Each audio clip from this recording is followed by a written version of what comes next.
ada yang menjadi prioritas yaitu SPPI tadi, itu juga anggaran dan realisasinya tidak terrealisir 100%, hanya 93%.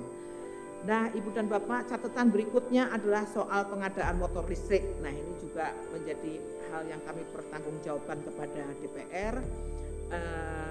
Tadi dicatat belanja uang mukanya di tahun 2025, penyelesaiannya itu di tahun 2026. Jadi kalau di dalam laporan keuangan ini sebenarnya disebut subsequent event, jadi sesuatu yang setelah tahun bukunya ditutup ada kejadian atau ada hal yang harus kami lunasi setelah tahun 2026. Ini nilainya 243, ini hanya uang mukanya saja yang kami catat di 2025. Untuk tahun 2026 ini sudah dilunasi, tetapi belum dicatat sebagai aset peralatan dan mesin definitif. Karena apa? Karena masih dalam proses penyidikan oleh kejaksaan. Nah, Ibu dan Bapak, ini kira-kira rincian next, mungkin ini slide terakhir ya. Ini adalah rekapitulasi tunggakan-tunggakan yang kami harus selesaikan. Ada belanja bahan 16,1, ada sertifikasi 111M, jasa konsultan, sewa, honor narasumber. Nah, ini mohon maaf kami mungkin masih banyak hutang ke tempat lain. Jasa lainnya ada IO publikasi dan sebagainya 330M.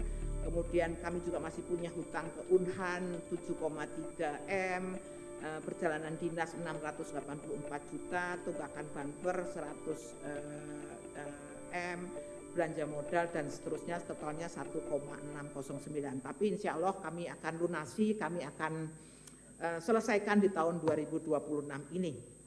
Nah, Ibu dan Bapak, ini kira-kira nanti tunggakan yang akan kami bayarkan di tahun 2026 yang sementara ini memang alokasi anggarannya masih diblokir. Tetapi beberapa hal yang memang sudah melewati proses review dan sudah sesuai dengan ketentuan memang akan segera dibayarkan oleh DJA. Tapi kami tentu saja kami nanti berkomunikasi monggo kepada pihak DJA prosesnya akan seperti apa karena memang ini masih diblokir. Ibu dan Bapak, dan ini berikutnya adalah penghargaan atas kinerja dan itu tentu saja bukan kinerja kami ya Pak, tapi kinerja pimpinan yang dulu.